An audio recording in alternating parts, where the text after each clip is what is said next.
empower Black men to live extraordinary lives.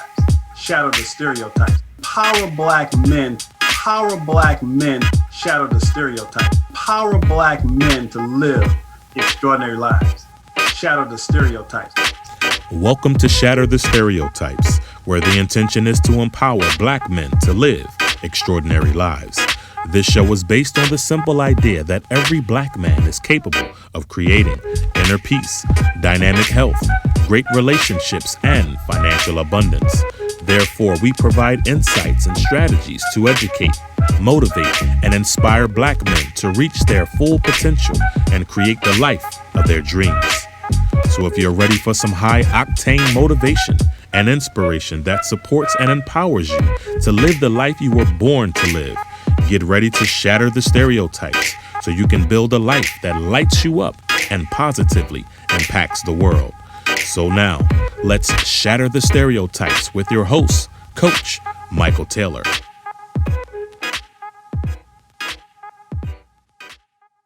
Hello and welcome to Shatter the Stereotypes, where our intention is to empower Black men to live extraordinary lives. You see, there's never been a shortage of Black male role models. There's only been a lack of exposure of those role models. So the intention here is to showcase and highlight Black men who are doing remarkable things in the world.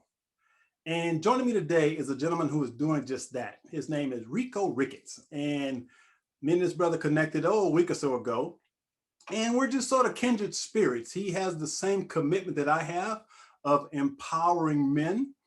And one of the things that's missing in our society, I believe, are elders and having a space for elders to share their wisdom. So today we're going to be talking about how the elders can impart their wisdom on the younger generation, but more importantly, how we as the older generation can embrace growing old with grace and dignity. So without further ado, let's welcome Mr. Rico to the show. Rico, how are you doing this evening, my friend?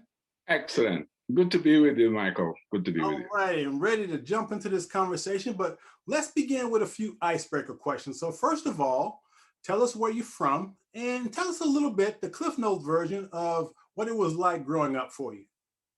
Okay, I'm from Jamaica originally. Okay. Yes. And my parents, my dad was a preacher. Okay. So was my mom. And I was born in a Pentecostal community. Interestingly, the lady who set this up was an African-American woman who came to Jamaica, fell in love with the place, and set things up. And so I was the firstborn of the community there. My dad died when my dad was a preacher and my mom was involved in the church as well. And my dad died when I was 9 years old. And I'm the eldest of 4 boys. So I inherited the responsibility of being the dad, the man of the house, so to speak. And so, I started working from I was 9 years old. Wow. But a number of serendipitous things happened. And I was able to attend high school, which you had to pay for at that time, and got a scholarship. And then worked and worked in the bank eventually. But my intention was always to become a dentist, actually. And so towards that end, I left Jamaica in my 20s with a one-way ticket, not enough money for the full school year, and without all not the qualifications, but the papers being granted for my student visa and all that stuff, which was processed when I got to the airport. So this is essentially how the journey started. So I'm curious. So why did you choose Jamaica? I mean, Canada. Why did you choose to go to Canada? Yeah, why did you choose? Okay, well, essentially, I had 3 choices. Okay. I could have gone to Britain because Jamaica is a colony. I could have gone to the States, but that was too expensive. And Canada was the best in between. And I also had some friends who were in high school with me who were in Montreal. So that I made that decision quite easy, actually. Yeah. Nice. So how's everything in Canada right now? What's going on up there? Is it still with the whole COVID mess, just like here in the Well, States? there's COVID, but I don't get that sense of desperation. Okay. Um, and British Columbia is very much, it's like a West Coast, we call it the Wet Coast, but things are very mellow, and I'm happy to be here, quite frankly. Yeah. Good, good. So now I'd like you to name a book that you love and tell me why you love it. Wow. that's a that's a good one. You know, this might sound countercultural, but I love there is the Bhagavad Gita, Yes. and because it talks about um, a person's journey, being able to have some type of external guidance and being able to negotiate human challenges in a powerful way. Yeah. So, yeah. And it has so much wisdom there. Yeah, and we're going to talk a little bit about spirituality too Okay. in this conversation. So, you like movies? I used to love movies, but I haven't really seen a movie for a long time.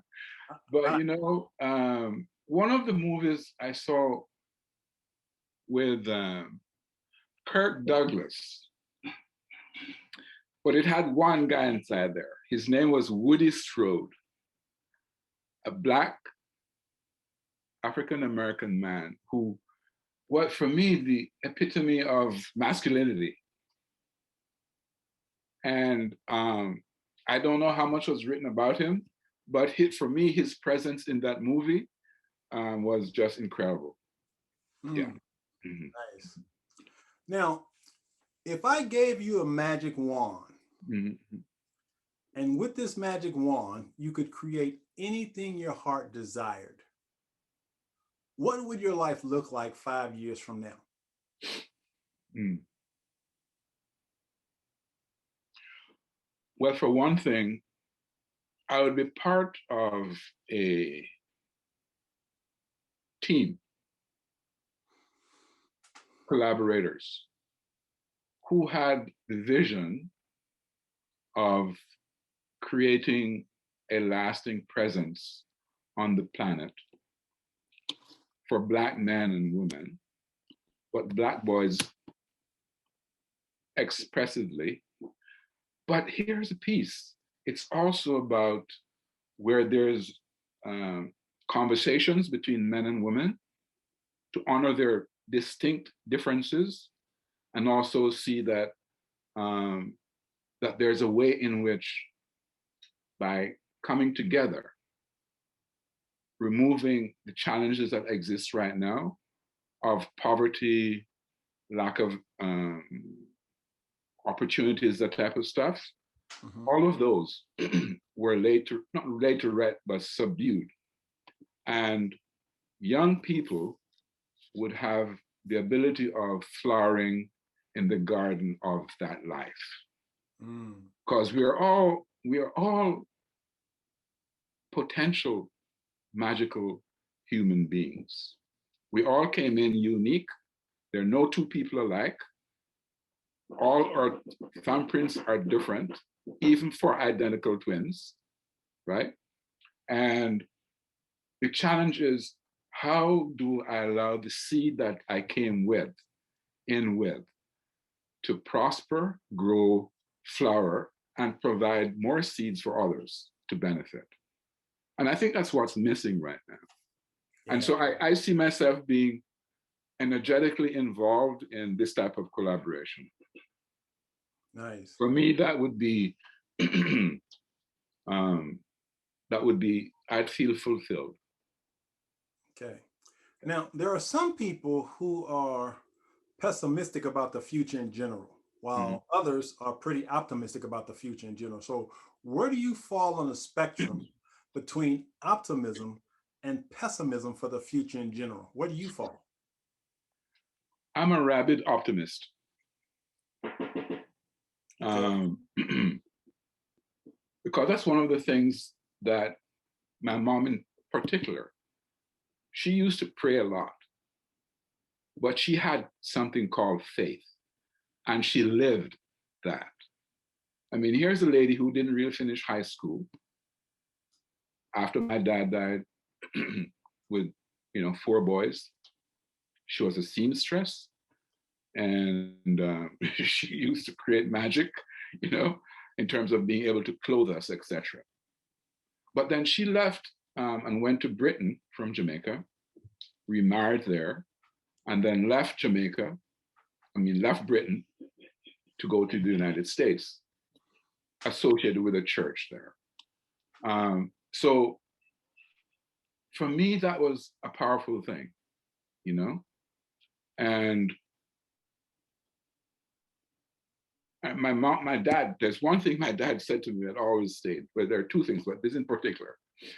Remember him saying, if you can see, take a good look.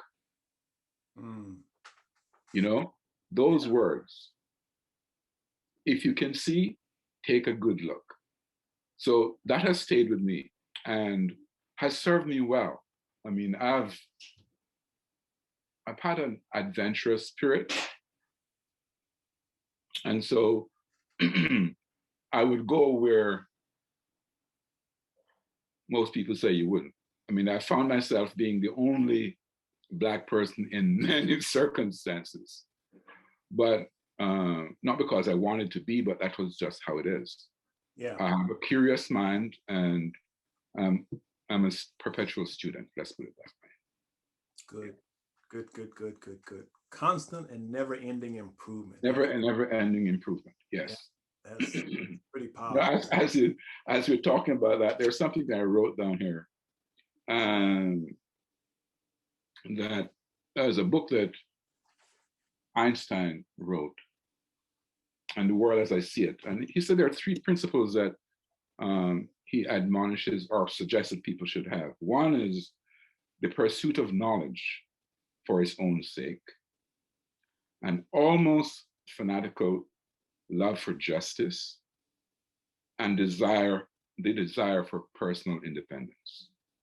Yes. And so I've never always used that. When I came across it, I thought, well, intuitively, that is how I've been running my life. Mm-hmm. And it's something that I embrace really strongly. Yeah. Yeah. Definitely my all-time favorite scientist. Oh, without question. Yeah. Just an amazing, just amazing human being. just a human being, you know? Yeah. Yeah. Yeah. Just amazing human being. So now I've come to know that there are only two things that will cause a man to want to change. One is pain, Mm-hmm. and the other is what I call divine discontent. Mm-hmm. So I'm curious. Now, divine discontent is simply a feeling that we have that something's just not right in our lives. So it's kind of a feeling. So I'm curious, how did you or why did you start your inner journey of growth and transformation? Was it pain or was it divine discontent? I'd say a combination of both. I think it's the cocktail of transformation, you can call it. A Yeah. dollop of pain and some divine. One of the things that you touch on something which I think is really really important, and that is one of the circumstances that most middle-aged men, older men encounter. And even if someone has all the toys, quite often there is a disconnect. There's which the acquisition of more funds and more toys will not um, satisfy. And so there's there's that hole, there's that vacuum, and some people use different means to try to satisfy that. Some go, they divorce their wives or whatnot. They buy new cars. They get new women, younger women on their arms and stuff like that, or go after making more money. But I think that there is this piece which is our connection with source, however you want to call that. And if that is not satisfied, that's one piece. The other piece too is men in particular, and a lot of Black men, there's a father-son wound. There's a disconnect which hasn't been healed. And many men are unaware of that consciously. And they're looking for someone to say, you know, you are okay. You know, you're good. I admire who you are. They're looking for that benediction. And many men don't get that. Yeah. And unfortunately, mothers can't give that. And in a society where predominantly single parent families, young boys, young men miss that. And they miss the sound of someone saying, the sound of other male cells singing. Yeah. Yes. Now, it's apparent to me that you have obviously spent some time in a self-introspective mode. So you've invested in your own potential. You've obviously studied, or you've learned, and you've dove into, shall I say, the masculine psyche. So I'm curious, what are some of the things that you have done that have given you these insights? Well, I mentioned that, you know, I grew up in the church. And so, you know, going to church on twice on Sundays and Sunday school and vacation Bible school, the type of stuff. So I was steeped in the Bible per se. But I sort of moved away from that. And, but when I came to Canada, it was the time of, you know, the Black Power and Stokely Carmichael, all those people, and people looking for some type of relevance in the world. And so one thing led to another, reading, that type of stuff. But then I got into someone handed me a book, actually. The autobiography of a yogi. And that book changed my life. Why? Because number one, I couldn't put it down. And then after I finished reading it all night, I had some amazing dreams and visions and what have you. And then I got into being a vegetarian and that type of situation. So there's a level of new age spirituality around that that I embraced and looked into. Then I did personal development work with the forum and some other people. So that was a real peeling of the onion as far as my own being was concerned. And the process still goes on. Yeah. And I've had several teachers and been involved with Native American and Native Canadian culture. And so that's who I am and where I'm at the moment. Yeah. Now, for the viewers, the book you just mentioned, The Autobiography of the Yogi, is by a guy named Paramahansa Yogananda. Yogananda. Yeah. Yogananda. Yeah. So it is a great book. Something to put on your list if you're thinking or looking for something to read. Yes. It's a good read. So you also said that you're part of you've done the Landmark Forum. Yeah, I did the forum. Yeah. Mm-hmm.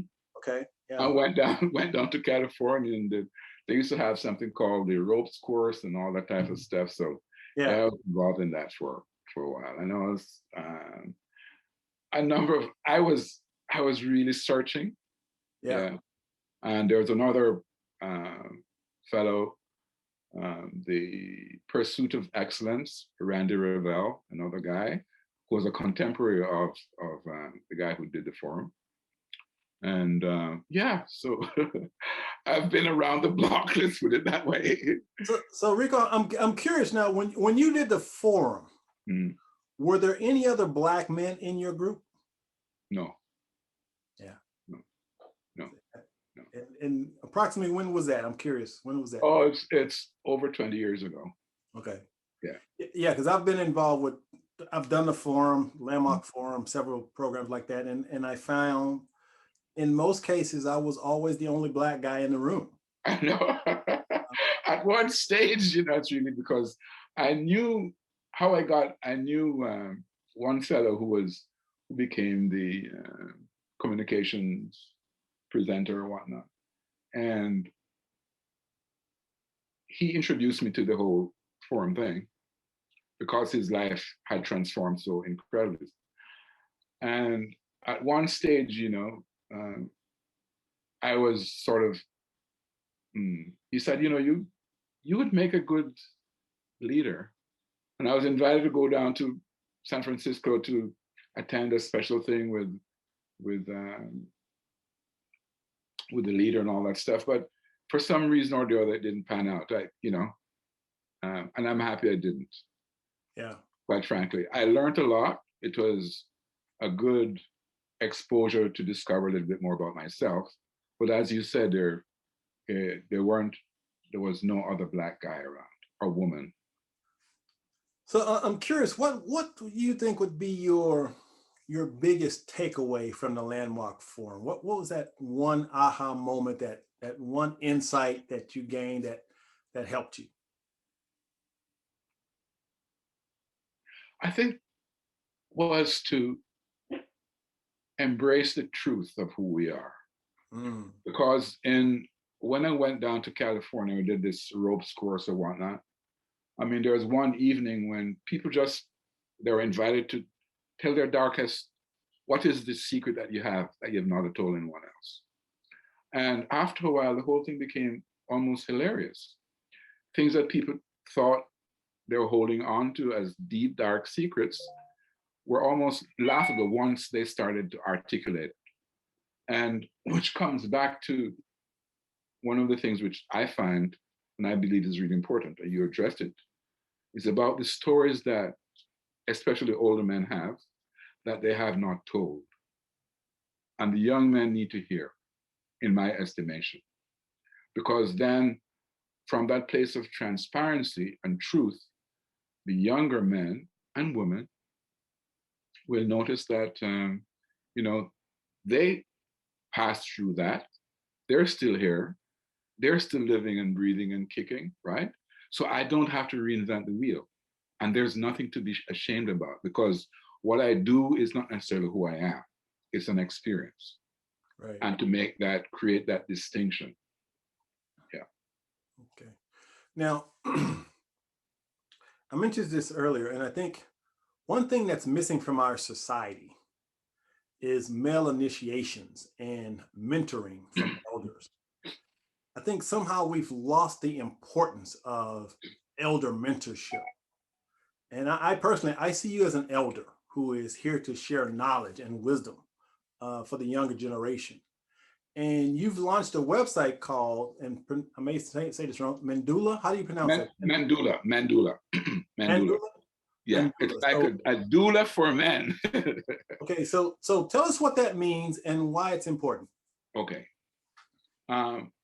The term doula is a term which is used with the birthing process. Okay.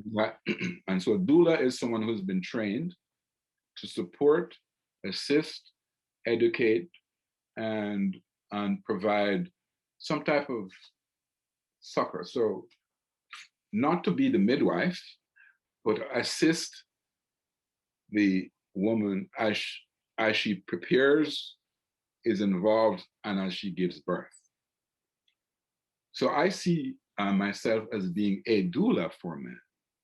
Ah, okay. A doula for men, to assist men in giving birth to something that's inside, right? The unfulfilled dream, the expectation, the hope, Mm, the dream that is unfulfilled, you know?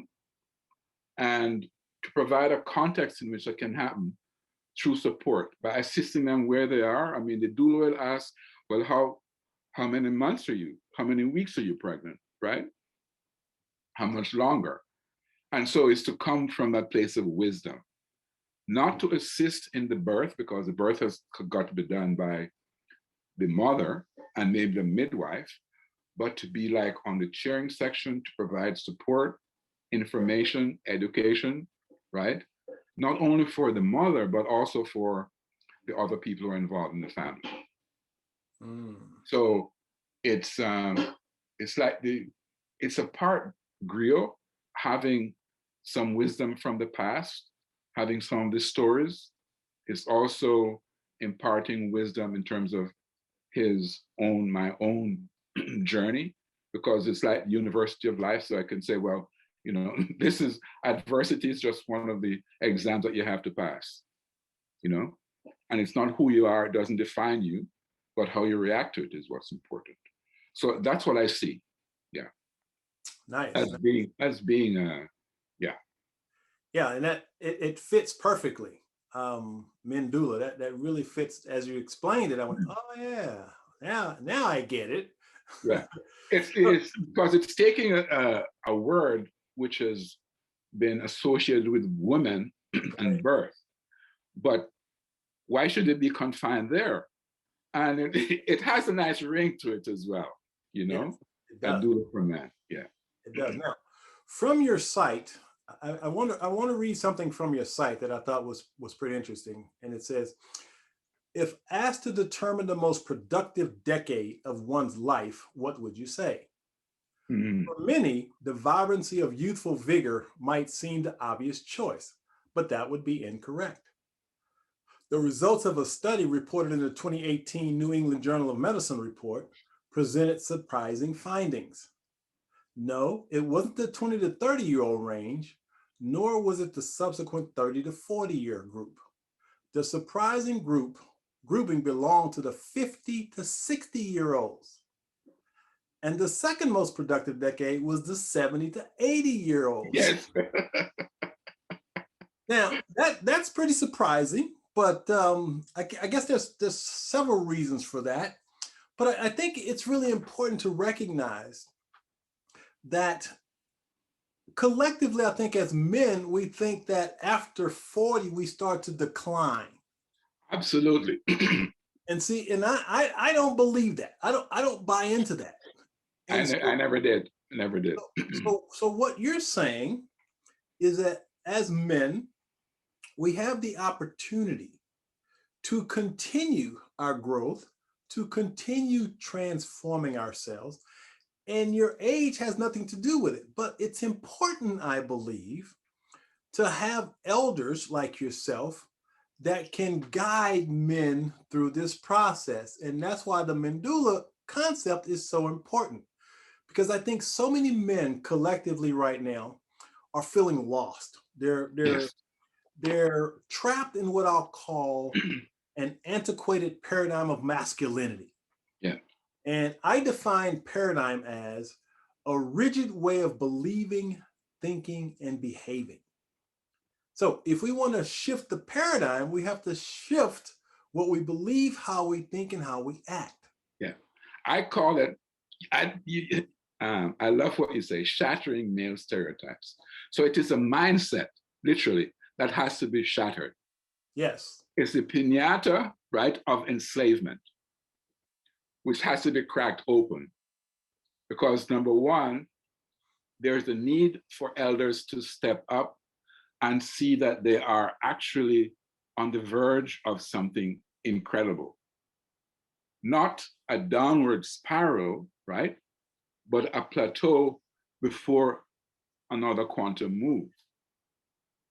And to literally jettison the notion that my best years are behind me.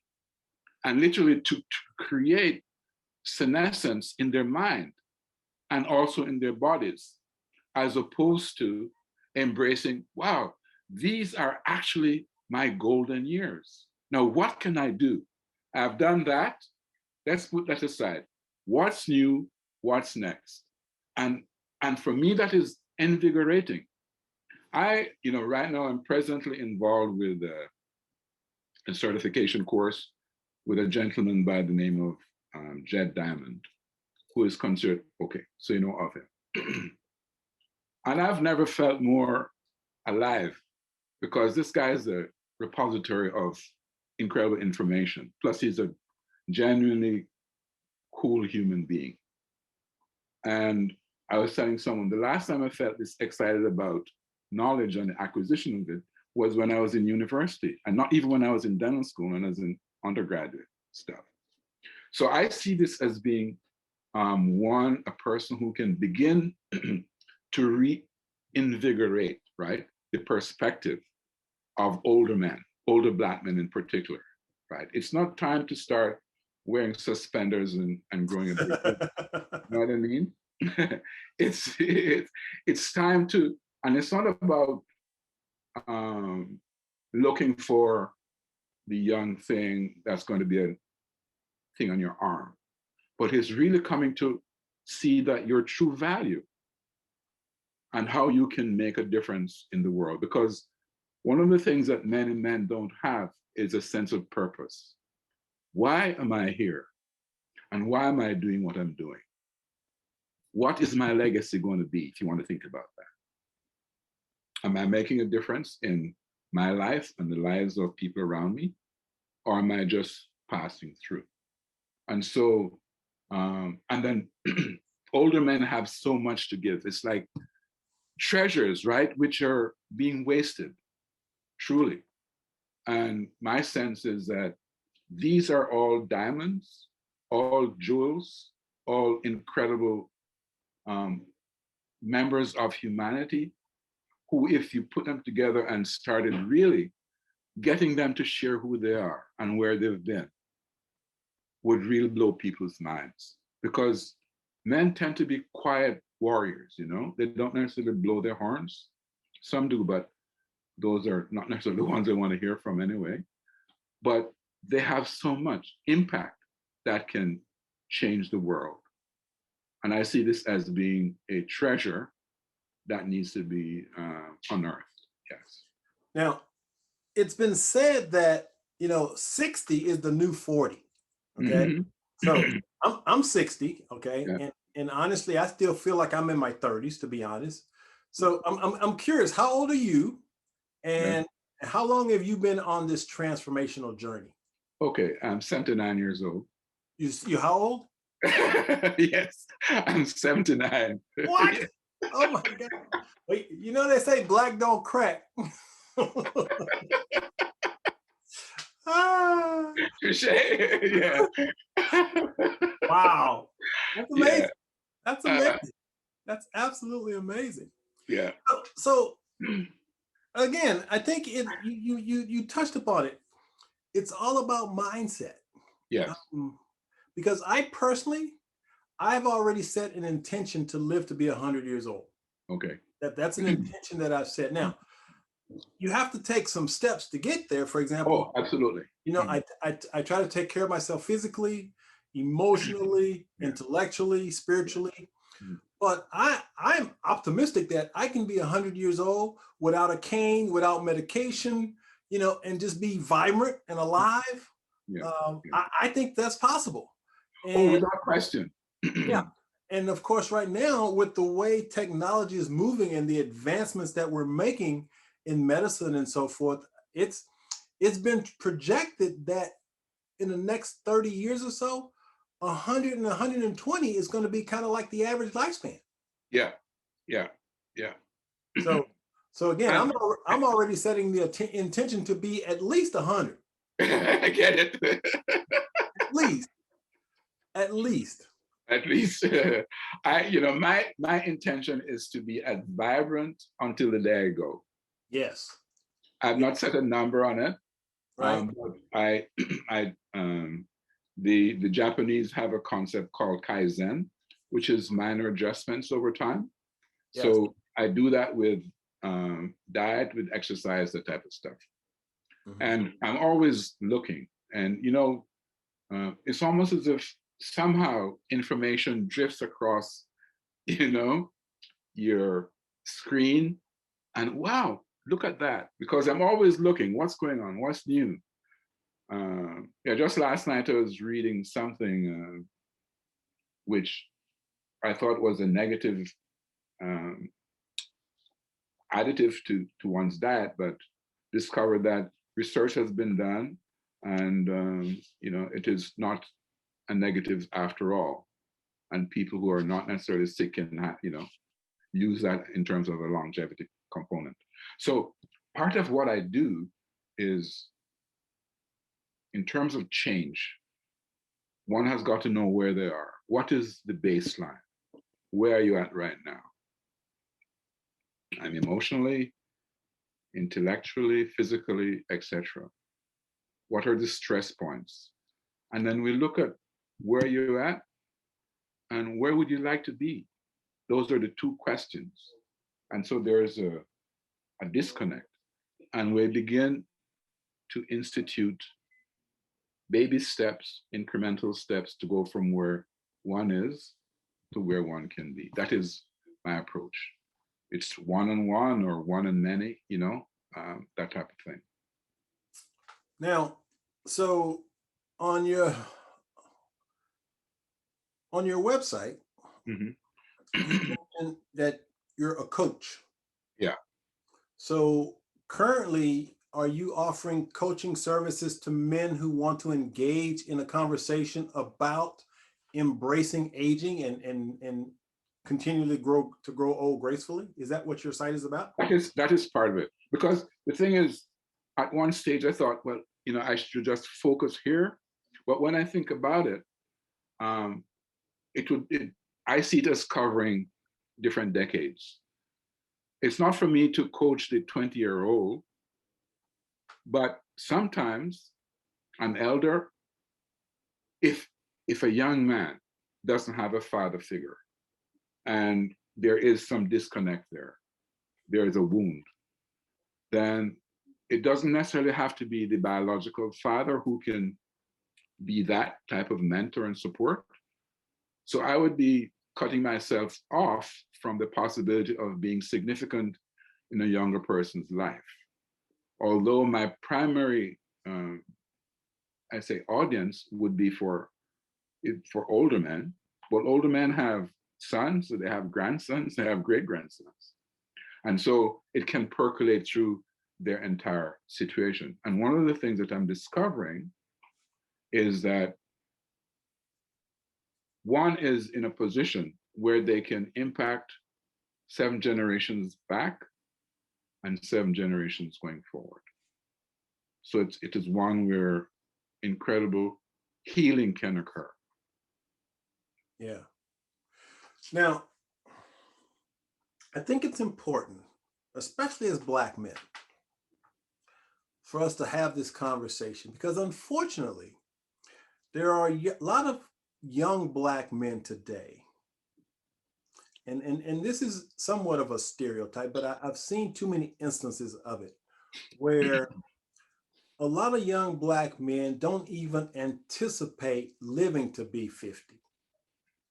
They have a mindset that, I want to share this story because back in the 90s, I was in a restaurant and I overheard this conversation between these two Black men. And they were apparently well-educated, well-dressed, well-spoken, professional Black men. And I think they were just at lunch or something. But they were having a conversation about the eradication of Black men from society. And it was one of the most depressing conversations I've ever heard as a Black man. It was just, they felt so victimized, so helpless. And so I walked over to their table and I said, guys, please tell me you don't believe what you just said. And one of the guys looked at me and he says, Absolutely. I believe everything I just said. And then he said this, don't you watch the news? He said, I believe in 20 years, all Black men will either be dead or in jail. Mm. Mm. Now, think about that mindset. Think about that mentality, right? Yeah. So here's a guy, again, well educated, well spoken, well dressed, professional guy who had a mindset that Black men were basically an endangered species. That's the narrative that the media has put out there. And look at how it infiltrated his mind. Yeah. So And as a result of that conversation, that's what challenged me to become a writer. okay. Because I knew I had to do something to change the mindset of Black men. And back in 1994, I wrote my very first book as a result of that conversation that I heard from those two men. So, my point is that we as Black men must change our inner narrative about what's possible for ourselves. We must be willing to invest in our own potential and recognize that we are responsible for taking care of our bodies. We are responsible for how we age and how we grow. It's our responsibility. And that's why these types of conversations are so important, because we must expose Black men to these conversations to let them know what's possible. So go ahead. That's yeah. We're singing from the same songbook there, Michael. Um, so one of the things I got from doing the forum was this whole concept of a conversation for possibilities. That's not been happening. But there's also something else again. It's not a concept, it's a fact. It's called ACE, ACE, which is adverse childhood experiences. Okay. And every member of the diaspora, especially Black men, have had some form of ACE in their lives, right? And it doesn't usually manifest itself until they're in their 40s, going to 50s. The deleterious, it's like a time bomb. And so the healing hasn't occurred, it hasn't been addressed. And so those two young men who are speaking were indoctrinated at an early age, not consciously, but unconsciously. They overheard conversations, their attention to the news was skewed in a negative way, and there was no redemptive conversation to counteract that narrative. And I'm saying, as older Black men, it is our responsibility to begin to change the conversation, it's not even a spin, is to invoke the possibility of what can happen, and not to go to our graves prematurely, right, with a negative mindset. But it's going to take a lot of energy, and it's going to be important to embrace the single moms who are raising sons, who don't know how to be men, who don't know how to be fathers, and are embracing two roles, right? Is to make that correction. And then also to literally recruit older men who can, in some way, shape, or form, be like a bulwark, be like an anchor for these young men who are literally waffling around in the waves of negativity. Yeah. And so that's the whole intention of this show, this podcast, is to showcase and highlight Black men who are changing that narrative, who are engaging Black men in a conversation about possibilities. So I happen to be an irrepressible optimist. That's the lens through which I see the world. And interestingly enough, I get a lot of negative pushback sometimes from Black people because of my optimism. It's like I'm denying that racism exists and discrimination exists. It's not that I'm denying it. I recognize and acknowledge it, but I also know that as a human being, I have an infinite capacity to be, to do, to have anything I set my mind to. And so my commitment is to empower men to embrace the idea of infinite possibilities, because I'm living proof of what's possible, because I was a high school dropout. I've gone through a divorce, bankruptcy, a foreclosure. I was homeless for 2 years living out of a car. Okay. And yet I was able to rebuild my life. Now I'm an entrepreneur. I've written 9 books. I host this podcast. I've hosted cable television shows. So I know what's possible for us as Black men. But once again, it's important for us to have resources, Yes. because a lot of times as Black men, we don't even know these things are available. That is, it's education. Yeah, yeah. So how do we educate ourselves? And that's why I've built this platform, to provide a resource for Black men who are committed to their own personal transformation.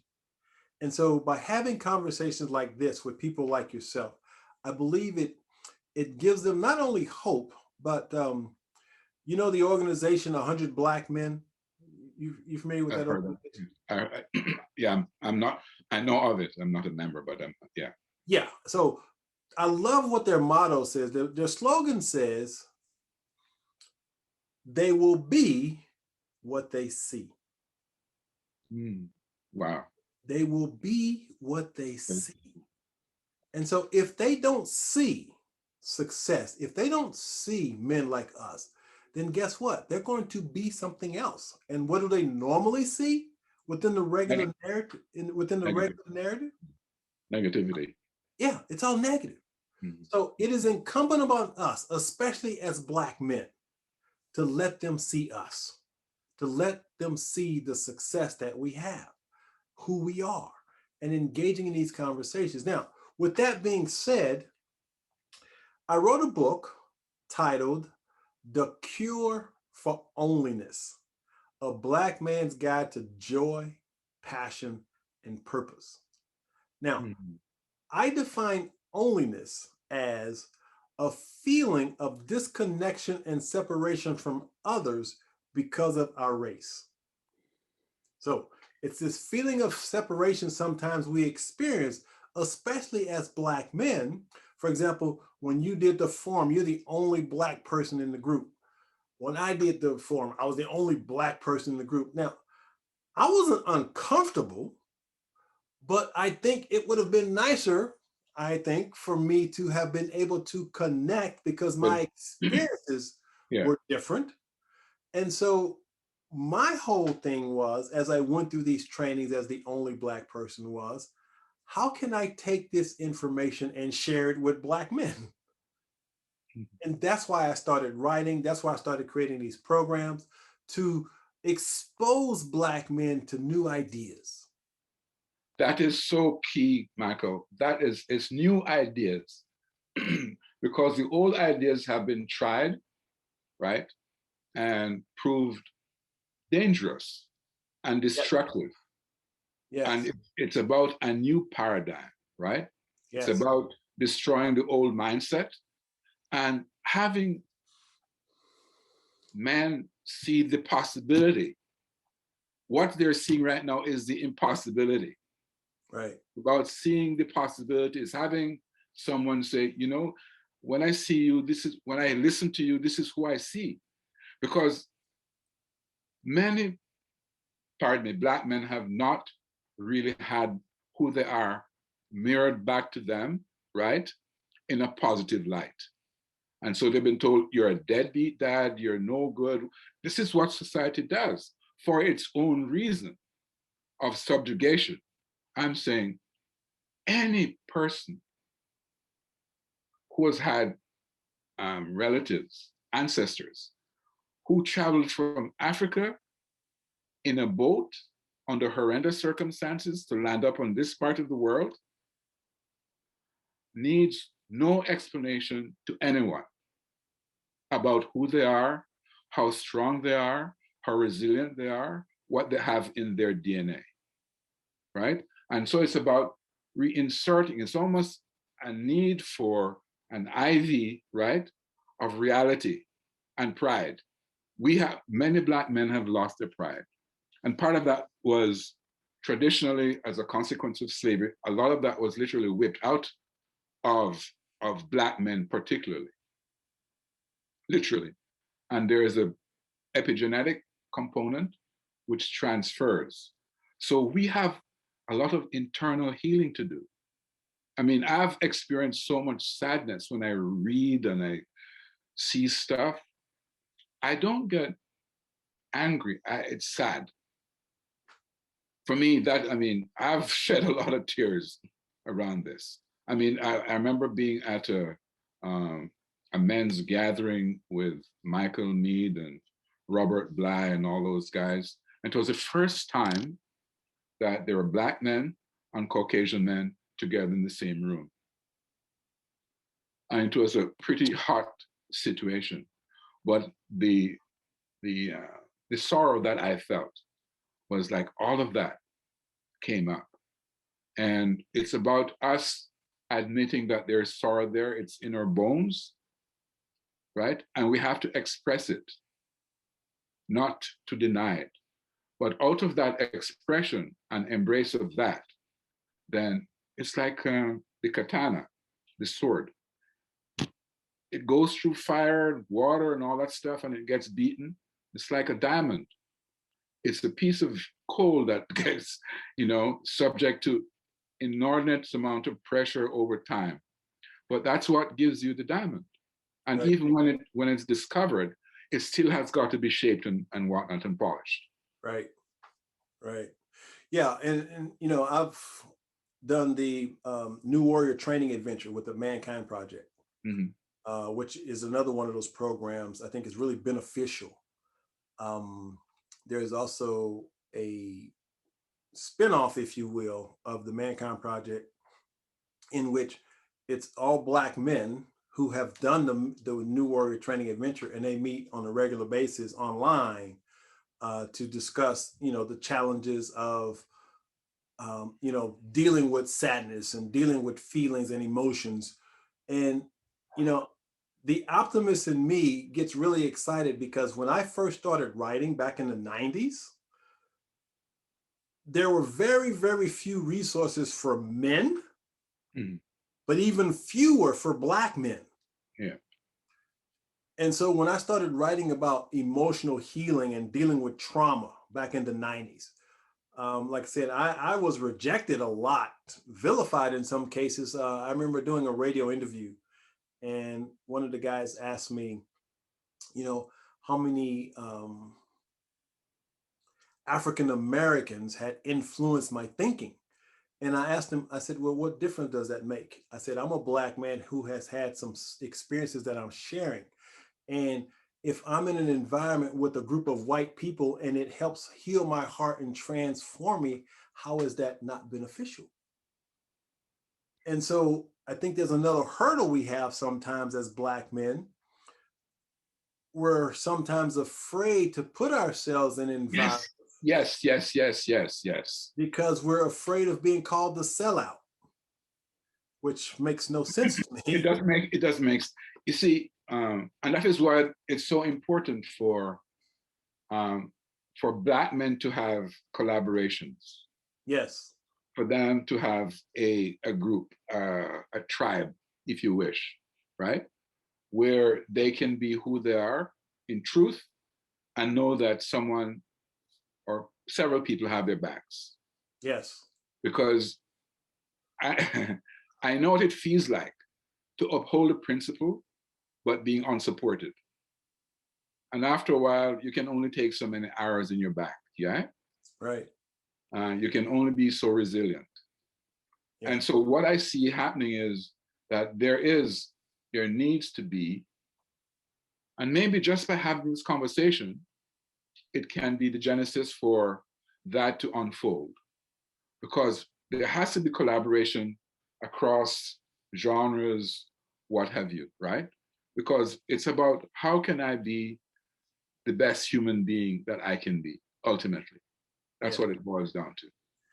Well, in terms of growth and transformation, the key to creating that interpersonal bridge with another human being is all about trust, Yeah. being willing to trust. And a lot of us, especially as Black men, justifiably so, lack trust in environments where we're the only Black person. Yeah.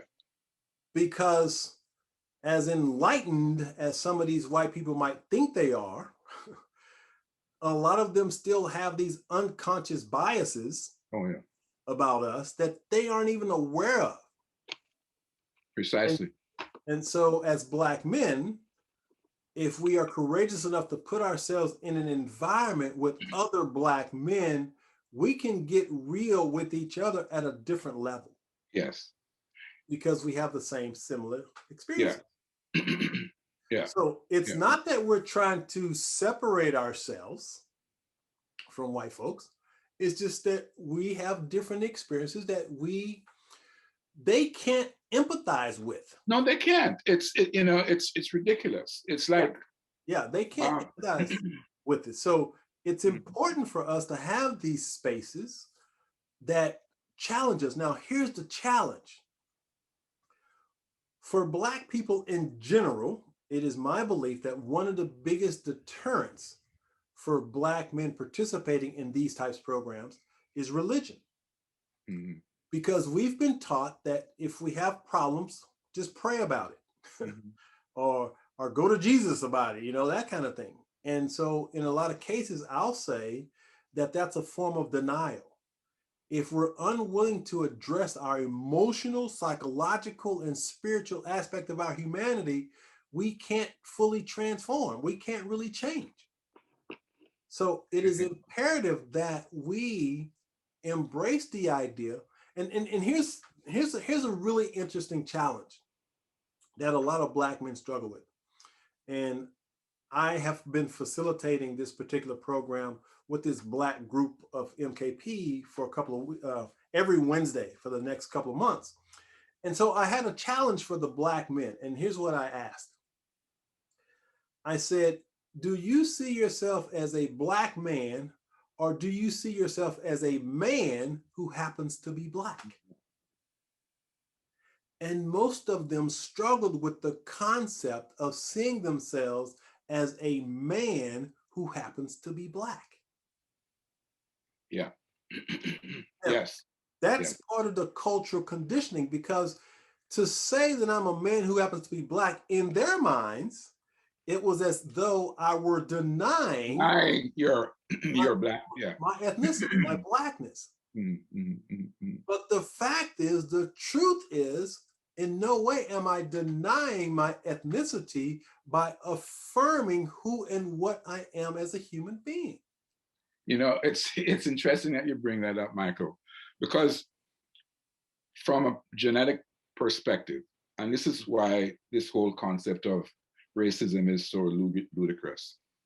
As far as the genome is concerned, or DNA, every man, every male, it's 99.9% identical in terms of their genome. And the difference is between men and women are the same, 99.9% similar for all women.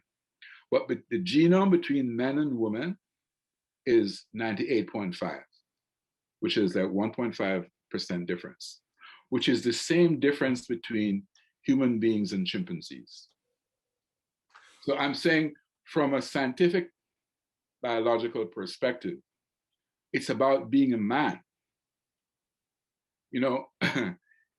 When one needs to get an infusion of blood, the only thing that is important is whether or not you're a universal donor or universal recipient, type or whatnot. Your race, your ethnicity is completely irrelevant. Yes. Right? So when I look at all of that, it's like there's a truth that's there, which is being ignored. And it's really about placing the spotlight on truth. Because when that happens, it's incontrovertible. You can't, you know. Yes. So this whole thing about whiteness, and I mean, even the term white, for God's sakes, it's a fabrication from the late 1600s. Yes. So, you know, really. And so for me, we need to come back, literally, it's going back to school. Who are we? What is our genesis? Who are we now and where are we going? Yeah. And so it's about unshackling the chains, right? That have been bound us to stupidities and lies, to be unshackled and to be unchained, so we can become free to be who we're meant to be, right? In our unique abilities, gifts, and talents. Absolutely. Now, with that being said, if someone is ready to be coached by you and they want to talk to you about some of these ideas, how can they get in contact with you? Okay, they can do that by going to my website. Okay. www.mendoula.org, mendoula.org, and they can ask for join us, or they can fill out a questionnaire at the back of the website. Okay. And I'll be able to respond. And there will be a link below the video also directly to your website. So it'll be easy for them to find you. Yeah. So Rico, now as we wind down, I want to give you an opportunity to share your final thoughts about this conversation tonight. Wow. Michael, first of all, it's been a gift meeting you. And the universe has an interesting way of, you know, connecting the dots. Right. I don't believe in accidents. I believe that there is some type of thing going on, which I just pure gratitude. And I feel humbled by the opportunity to be having a conversation about something which is dear and precious to me, and one in which I can really divulge what's in my heart and where I'm coming from in terms of how I can serve. I remember the first time I heard Paul Robeson sing. That touched me in a profound way, right? And then, you know, so my sense is life has provided me with some experiences and opportunities. And one of my teachers said to me, he said, you have transcended a lot. And so out of that transcendence, you can be a medicine for others. So you can share yourself. And that is really what I'm up to. And if this is possible through this conversation, then I'd consider myself incredibly blessed. Because it's not about the number, is how can I be true, and in my truth and veracity, be a catalyst for someone's transformation. Because this is who I see myself to be. A catalyst, a doula, getting involved in transformation without being used up. Yeah. Well, I also don't believe in accidents. Everything happens for a reason. And I know that our meeting was divinely inspired. We were meant to meet, and it has been my absolute honor and pleasure having you on the podcast. And this definitely won't be the last time, because we've got a lot of work to do. There's a lot of work to be done. We've got a lot of work to do, and men are hungry. Men are waiting for these types of conversations. Black men are ready. So it's up to us to step up and to share a message of possibilities. Yeah. Let Black men know what's possible, because again, I'm an optimist, and it is my belief that as Black men, we're positioned to experience unprecedented levels of success in society. Absolutely. I mean, and Michael, success in every sense of the word. Yes, absolutely. It's about having each Black man reach the epitome of their possibility. Yes. And it's like really putting a lot of hope into that garden, right, of who we are. Yeah. And the way to do that is to shatter the stereotypes. We've got to break free from those stereotypes and embrace who we are as human beings. So Rico, man, I just want to say I love you, bro. I'm so glad. Same here, man. There's a kinship here that's so beautiful. Absolutely. Thank you, brother. Thank you. Thank you. So this has been another episode of Shatter the Stereotypes. And that's my thought for the day. Shatter the stereotypes, man. Yes. It is absolutely possible for you to live an extraordinary life, but you've got to put forth the effort to make it happen. Beautiful. Right. We'll see you next episode. Take care. Okay. Take care. Thank you so much, Michael. Appreciate it. Okay. Bye.